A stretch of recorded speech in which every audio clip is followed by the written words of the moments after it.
If you look at a functional brain scan of a person who is thankful, that can move into a state of gratitude, the subconscious brain turns on completely, which means then that they have their mind and body working together. They're feeling exactly the way they're thinking. And it's re-instructing the body. It's reconditioning the body. And because they're in a state of thankfulness, it's affecting their health dramatically and very quickly. There's no block between the conscious mind and the subconscious mind. If you ask that same person to begin to rifle through all the problems in their life and put their attention on that, do you know that that same brain turns off? Which means now that person is separated from their subconscious mind, their own greater mind, just by the act of thankfulness. Now, if you believe that the quantum law has anything to do with your destiny or your future, could you give thanks for things that you don't have yet, but in the quantum law exists as a potential? Could you give thanks for the things that you haven't perceived with your senses, you haven't smelt or tasted or felt or touched, but exist in your mind? If you can give thanks for those things, and you're in a state of gratitude, what is the signal that the body's getting? That it's happened already, wouldn't you agree? Because so much of our struggle as human beings is that the mind and the body are always working in opposition. We can consciously declare one thing, but we have conditioned the body over time to live in a different chemical state. It's become the mind. And so there's always an opposition. When we get mind and body working together, when we have mind and body on the same page, that is when the heart is open. When we have mind and body, our thought and action, intent and behavior, all working together, we have the power of the universe behind us. Problem is that we spend so much time in the thinking realm of information and never in the applying or the personalizing realm. To get people to go from thinking to doing is like herding cats most of the time, because everybody wants to stay in that intellectual realm. And wouldn't you agree that, this is my present state of understanding. Most of us actually don't wake up in the morning.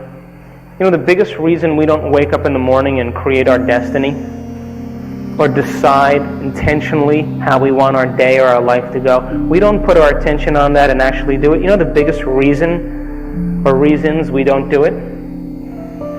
Because we don't believe it. If you knew that it was true, wouldn't you do it every day? Wouldn't you just do it because you knew it was true? And of course, the second reason is what? I just don't feel like it, Too busy, too much to do. But in the process of change, when you begin to change, you're breaking all your agreements with your environment now, aren't you? Because the change is to be greater than your environment. But every person and everything and every circumstance, we said, is organized in the brain. It's a reflection of the brain. You still with me? So if that's true, right? And you no longer want to think and act and feel the same way. The people in your life that we have in our life are pretty much there because we have an emotional chemical agreement with them. Because why? They're sharing the same experience as us. And if you share the same experience, you share the same emotions. Emotions are the end product of experiences. You guys with me?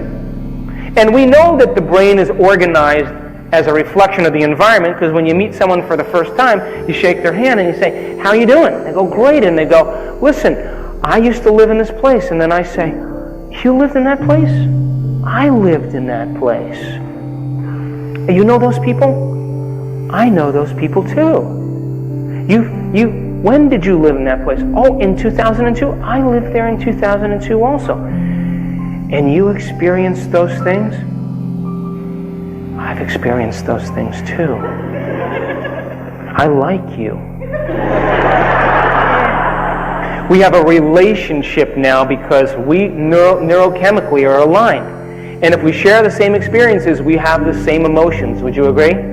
And so all of a sudden you say, I'm no longer going to think and act and suffer any longer. I'm not going to complain. I'm not going to blame. I'm not going to make excuses. And now your buddy who you go for a walk with, and you talk about all the problems in your life, and he's going to start off talking, rah, rah, rah, rah, rah, and you're just going to be like this. And he's going to say, what is wrong with you? We had a thing here. You're going to knock that off all of a sudden? I liked you better the other way. Would you agree?